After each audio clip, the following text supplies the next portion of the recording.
Good morning, and welcome to our daily live number 9. We're almost getting to the 10 days, the 10 steps of refocusing on your business in times of war. I've been coming every day live to give those of you who are ready to continue to focus on your business or to come back, or those of you who need to sell, need to have more clients, need to have more income, to give you tips and suggestions and advice on how to do that. And we've been doing this every day for 15 to 20 minutes. Like I said, I will also take questions. I will take questions at the end if you have specific questions regarding your business, whether if you're live or if you want to tag me on the replay, and then ask me your question. And I want to, like I do every day, remind ourselves what is the process of those 10 days, the 10 daily lives. And now today's the ninth, because I've done them in a process of a sequence so that you can follow, start from the beginning. And I'm putting the links, the YouTube links right now, but it will be available in a one page series, so that you'll be able to see all the 10 daily lives, the 10 ways or tips or steps to refocus on your business in times of war.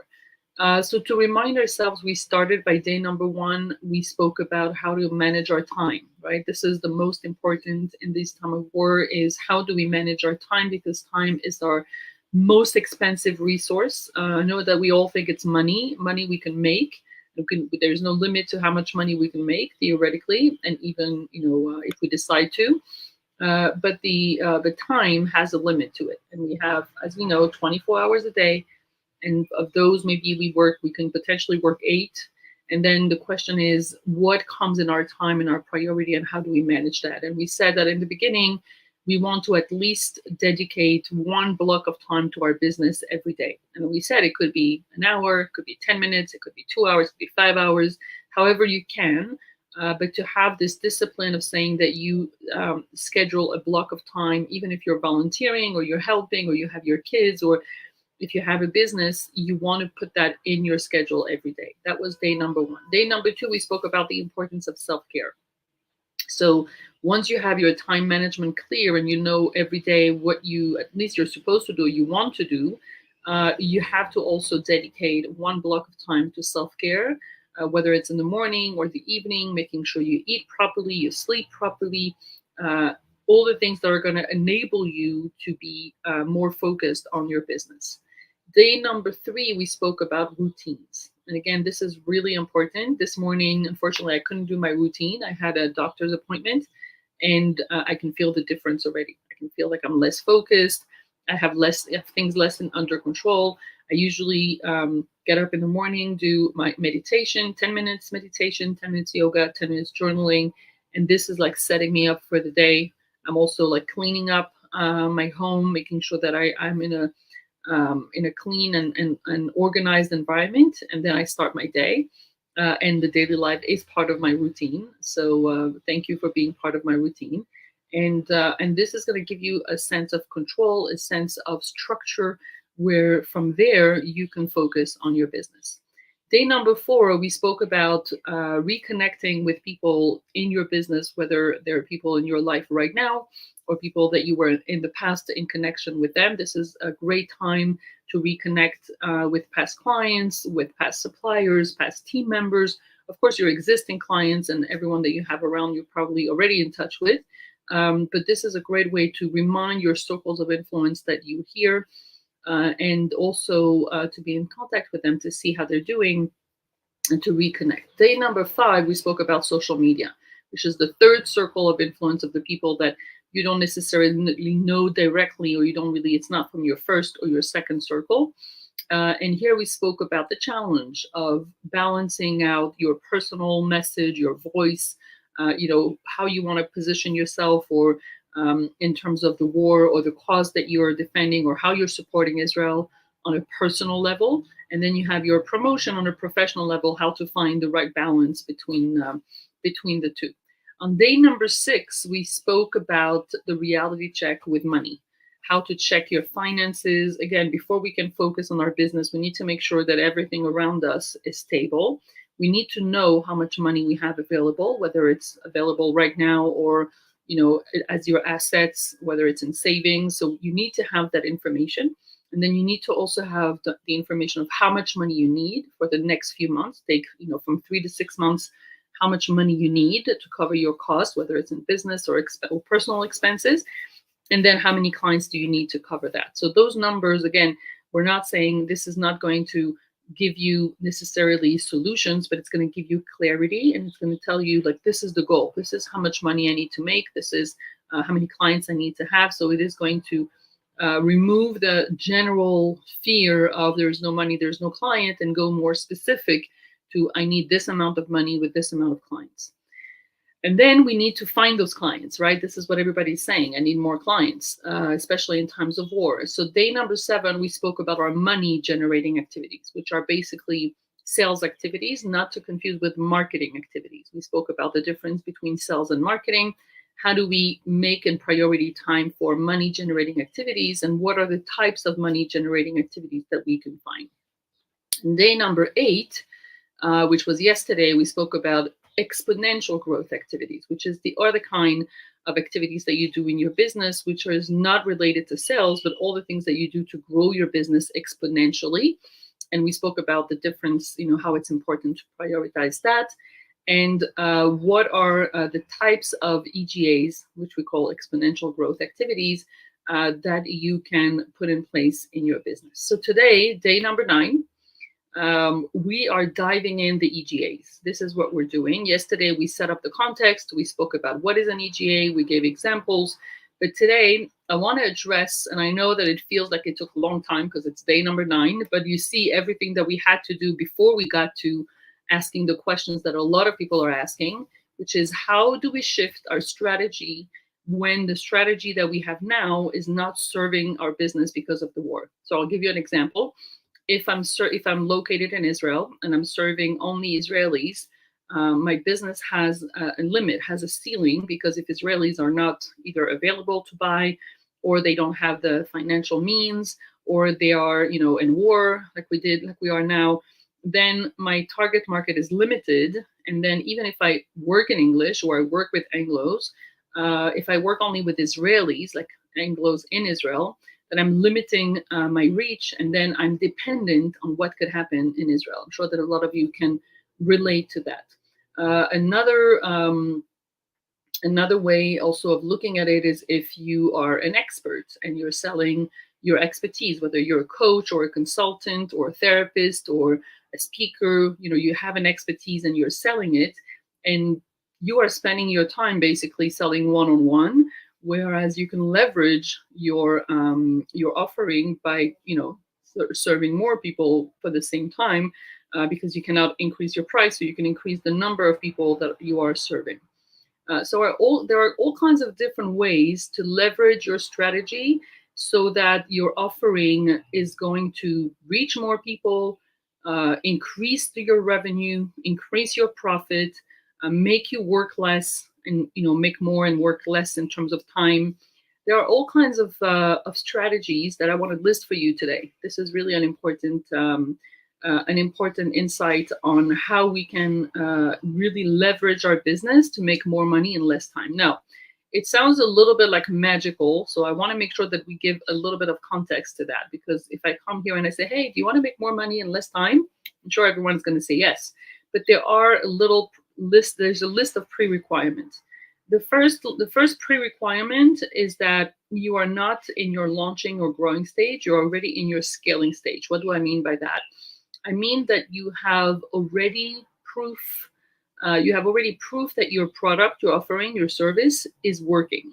So when we start a business, we have an idea. We go out in the market, we start selling it in the beginning, 1, 2, 3. We get feedback. Then we see that it's working, that what we do is working, whether it's a product that people like or it's a service that get results. And once we see that it's working, we say, okay, now I need more. I need more clients, more people that are going to buy this. And that is the growing stage. The growing stage means that I need more marketing, more sales, more lead generation, lead nurturing, lead conversion.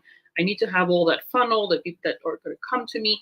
And this growing stage is really important because it is going to take an idea that you sold to a few people and sell it to more people. Now, the growing stage is really focusing on making more of what works. And that is, again, looking for more clients, more marketing, more sales. And this could be done in different ways. You can have different strategies. You can have B2C, B2B, business to clients, business to business. You can have a different offering, different business model. There are all kinds of different strategies. But when you're in the growing stage, you are still trying out the different strategies, like what works best. What is the price that works best? What is the packaging that works best? How do I offer this? What do I include in the package? Who am I serving? So you have the general idea, but you're still fine tuning it. There is a point where your product is pretty much what it's going to be. Your price is also pretty much what it's going to be. You have decided what is your target market. And by saying that, I mean, what is the language? What is the country? What is the need that that you are really fulfilling? What is the result that you're promising? And then you go to the scaling stage. And the scaling stage means that you are doing the same, but optimizing. So optimizing your profits, optimizing your time, optimizing your margin, optimizing the way that you work by hiring teams, by creating systems. So it's basically you found the product and the service or the package that works, the offering that works. You have a price that you already so that works for the market, that is at the price point that the market can afford or can pay, not necessarily because it's cheap, but also because it's positioned the right way. And now you can optimize what you're already doing. Now, why do I give you this introduction? I give you this introduction because people that come and say, I want to leverage my strategy when they are not yet stabilized with their offering, their price, their target market, then it might shake the whole thing because then you don't have something secure and you already want to change it. So what happens is that the more time you're in business, the harder it is to make U-turns or not the harder, but the longer time it takes to change, right? So if you've been in business for 10 years and you're already known for a certain product, a certain target market, you've nurtured, you have clients, and then you say, I want to change my whole strategy, the whole change is going to take the turn, is going to take more time. You have to change a lot of things. If you're in the beginning and you say, I'm fine tuning, then you can make changes in your strategy. Why am I saying this? It's because when we are in times of war or like during Corona also, we get wake-up calls. We're like, oh, I need to change. I need to work with people abroad. I need to have an online presence. I need to bring my content online to have passive income. Like we have all those aha moments that this is what I need to do. But it could be that this is the time for you to go there. But I want to make sure that you know where you're located on your growth journey. So you know that if you're in the beginning, it's going to be pretty easy to do because you just have to shift your direction and start talking to different people or start offering different things, and that is going to be okay. But if you're already advanced in your journey and you already have a client base and you already have a position and a name and a reputation, every change that you make is going to take longer and take more investment, more energy, more time. And so you have to think about it, more. You have to really take into consideration all the consequences. That is my introduction. And also there's another introduction to this. So the question is, where are you on the growth journey of your business? But also, are you selling product or services? When you're selling services, you're much more flexible in the way you can present them, in the way you can offer them, the pricing, the packaging, the people you talk to.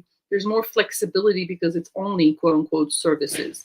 When you're selling products and you already have an inventory or suppliers, or you have this whole, product chain that you need to also comply to, and you want to change, let's say, your target market or the type of product or the pricing, there are more consequences to that. And so you want to make sure that you position yourself, whether you're in service or in products, you want to make sure that you take into account all the changes that are going to happen. And like we said yesterday, This whole conversation is EGA. It's exponential growth activity, which means that it's only a part of your time that you're dedicating to think about what you're going to do with your business or how you're going to change it or how you're going to leverage it. But you still need between 60 and 80%, depending on where you are on your growth journey, to spend on money generating activities. So even if we're having this conversation, that's why money generating activity was with day 6, because you still need to have revenue coming in from your existing business. So you still need to find ways, as I gave you tips on day number 7, to continue working with what's existing and to have a amount of time that is talking about how do I take my business to the next level? How do I leverage? How do I scale? How do I optimize? But again, it's not either or, it's both at the same time, right? So one, I have my cap of sales. I need to sell now to the people that I'm already talking to, and I need to close the deals with what I'm offering. And the other cap is, okay, now I can have my strategy hat on, and I can now think about the long term or maybe the midterm and see how can I adapt everything I'm doing to bring my business to the next level or to optimize it. Okay, so very important to keep on doing both. If not, then you just focus on your strategy, forget your MGAs, and at the end of the month you don't have the revenue that you need. So that's not going to take us anywhere. So in terms of exponential growth activities, once we have taken into account the 3 things. 1, are you doing your MGAs on the side? 2, are you in the right time in your growth journey to be able to change your strategy, or how long it's going to take? And 3, are you in product or services? What market, what industry are you in? And are you taking into account everything that's going to happen if you change your strategy? Once we have taken into account those 3 things, we can start talking about what types of strategies can you implement in your business in order to leverage what you're already doing and to scale to an optimized way of making money. So I've identified 3, actually 4 strategies. And it's going to be, again, very different if you're selling product or services or what industry or what level of business you're in. So I really, this is very generic. And then if you have specific questions on your business or on your, on is this the right time for you to do it, I'm happy to reply to your questions if you tag me. Okay, so the 4 things that I've identified, the 4 strategies is 1, go global. How do we go global? 2, go online. 3, go from one-to-one to one-to-many. And 4, passive income. And I'm sure that you've heard those strategies because a lot of people talk about them. And so it may sound like it's easy, but none of them are easy. And I'm not saying not to do it. I'm just saying that for each of those strategies, there are a lot of things to take into account, and there's investment, there's time, there's transition. So it's not something that I would, do lightly. But sometimes you have to make those decisions in order, to leverage your business. So let's start with the first one: go global. Go global means, of course, when you start your business, you're going to go with wherever you are local, right? This is usually what happens. You're going to, even if you have an online website, you're still going to sell in the local fairs or, with the people that are in your first circle, your second circle. So naturally, even if you know that you're going to take it global one day, naturally, we start with our first and second circles of people that we know, circle of influence. And then at some point, again, once you saw that it's working, that you have the results, that the price point is correct, the package, the service, everything is working, then you can say, how do I go global? But I want to attract your attention to a few things. And I've had a few clients, more than a few actually, that I've helped also manage this transition.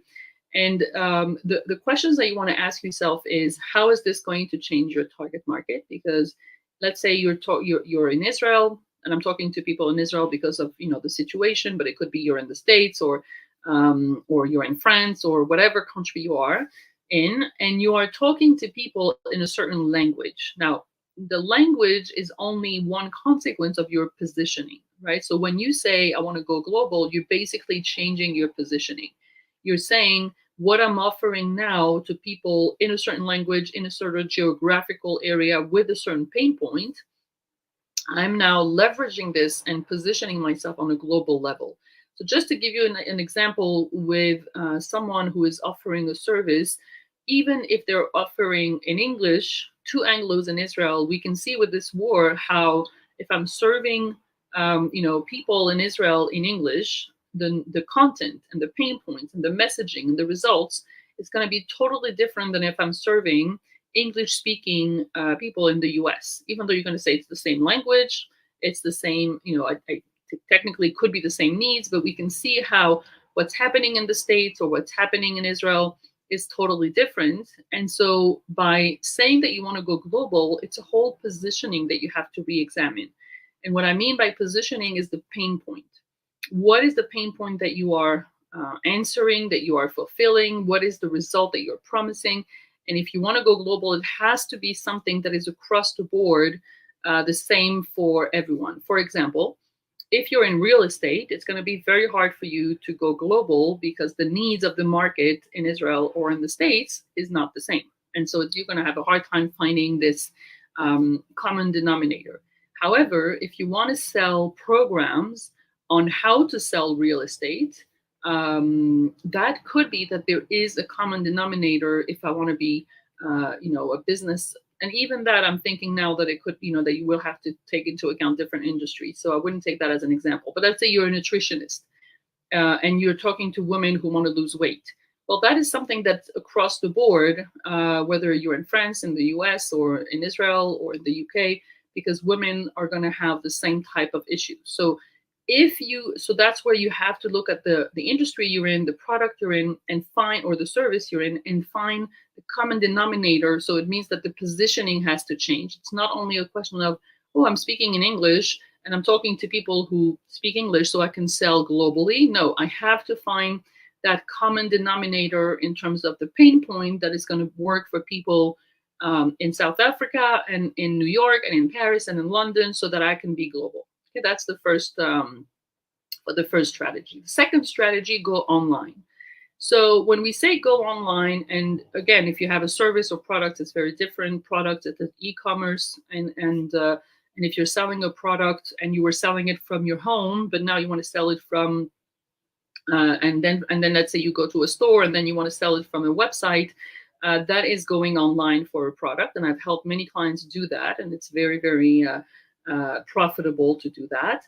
And the service would mean that you are only doing things, either in person or only when you're seeing people. When you're going online, means that you can do things on Zoom. You can share all your content via all kinds of online tools, and that in that way you can also reach global. That could be related to the first strategy. Now, going online doesn't mean that you have your files, let's say, on your computer, on the internet, right? Going online means that you're offering your service online so that there's no in-person need. Like, we don't need to meet in person. We don't need to be in the same country. We're doing everything online. So whether you have online content that you're sharing, or online courses, or online programs, or online, products that you're selling, like an e-commerce, whatever you have that is leveraging what you're selling, not to the geographical, even if you're shipping at the end of the day, but the actual sales is happening online. So again, I'm going to repeat myself from what I said for the going global. It's not a question of technical, I need to go online. It's a question of positioning, because the product or the service that you're going to offer online have to answer a pain point that people have across the board. Your target market has to be specific. The need has to be specific. The pain point have to be specific. And so when we say go online, we feel it's only a technical term. Okay, I'm just going to put my products on the website, or I'm just going to say that I'm doing Zoom instead of in person. But it's more than that. It's not just the technical online. It's the positioning. What are you offering? Who are you offering it to? What pain point are you answering? And how are you positioning yourself to serve this target market? And that is what they need. So again, all those strategies have questions behind that you have to answer and decisions that you have to make. The third one was going from one-on-one service to one-to-many. So that's especially for people who are experts, like coaches or therapists or speakers, or anyone that, or consultant, people that have one-on-one conversations. And I've helped a lot of clients also go from that strategy to the next. And instead of spending your time with one-on-one clients and having a ceiling of how many clients you can see, because there is a limit of time. Even if you increase your price, there is a moment where you can't really increase your price beyond that. And so you say, okay, instead of spending an hour with one person, I'm going to spend an hour with 10 person, and then I'll be able to leverage my income. Now, this is a great strategy, and I've had a lot of clients that I've taken from one-on-one to one-to-many, and there are steps, much easier than we think, by the way, because it feels like someone who is very good with one-on-one might be afraid, you might be afraid of knowing how to manage a group, but it's actually much more easier than you think. And everything is in the transition. So we're not like from one day to the next say to our clients, that's it, I don't do one-on-ones, I'm doing groups now. No, we're managing the transition. We're continuing to do the one-on-ones because that's our MGAs, our money generating activities, but we're slowly creating groups experience. And that could be an online course or an online program. And it could mean that you will have products that are, the price point is lower, your time is going to be more leveraged, and at the end of the day, it could be a great strategy to really optimize your revenue. And the last one is the passive income. So the passive income is very, very popular, and people talk about it every time, like during Corona, and now it's like, oh, I want passive income. And there is a lot of misunderstanding, I feel, behind the word passive income. It sounds, or some people are making it sound like, I go to sleep at night, I wake up in the morning with money in my bank. But my experience, and from seeing the behind the scene of many people, whether they're leaders or experts in the field, where there's a lot of work involved in passive income strategies, and also there's a lot of money that you have to put in. So the definition of passive income is that you've built a system to sell a product or a service that doesn't need your involvement, can be sold without you being involved, which I love. It's great. But again, the organization and structure and foundations and strategy behind it is what's going to make a passive income strategy work or not. So again, knowing your target market, knowing what they need, knowing what to offer them, what is your positioning, who you're talking to, what is the result you're promising, all of this is going to decide if you can have a successful passive income strategy. And usually what I suggest is that you go through one of the strategies above, that's going global, going online, or going from one to many. And then once you have that strategy for maybe a few months or even a few years, you can start changing that into a passive income. Let me give you an example. If you're a coach or a therapist and you are deciding to take some of your content and putting it online and doing it in a group setting, so already you're going global because you can talk to people that have the same problems across the board. You're going online, whether you have a platform with your content, or whatever technical tool you have. That's not what we're talking about, but there are different platforms and different technical tools you can use. And you're going online, and you're also offering a group experience. And all this is requiring your presence. It's not yet passive income. But once you have fine-tuned the content, and you've seen the result, and you've gotten the feedback, and you've done your homework of really making this product as best as you can, then let's say an online course can be sold as a passive income without only the recordings, right?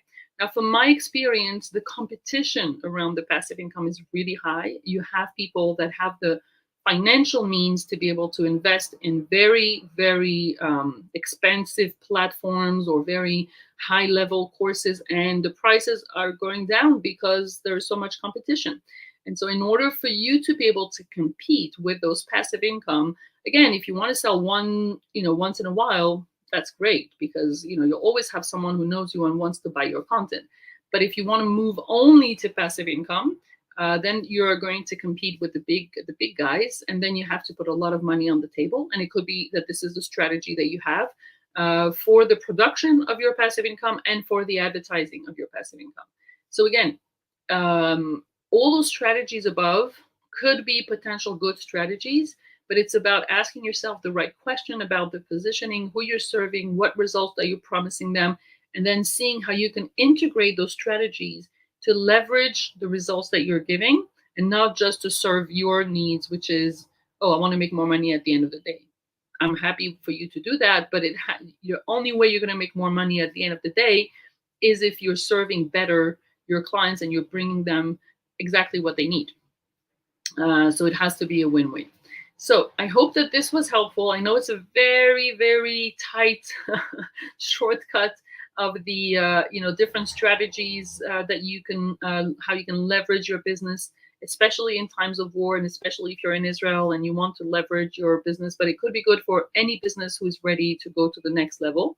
I love doing that. This is my passion in terms of finding the right strategy that's going to leverage your results and your income. So feel free to type in the chat if you feel like you have any questions or how does it apply to your business.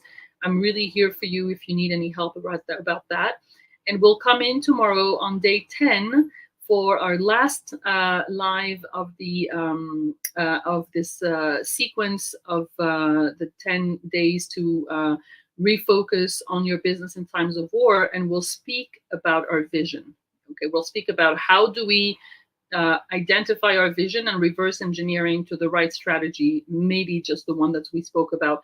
That's one way of deciding which is your best strategy for now, is to go look at your vision. So you see, we're ending with the beginning, but we needed to go through all those steps to be able to get to the vision, to the dream, which is what is really putting fuel in our car as a business owner. This is what is making us move forward and get the results that we need.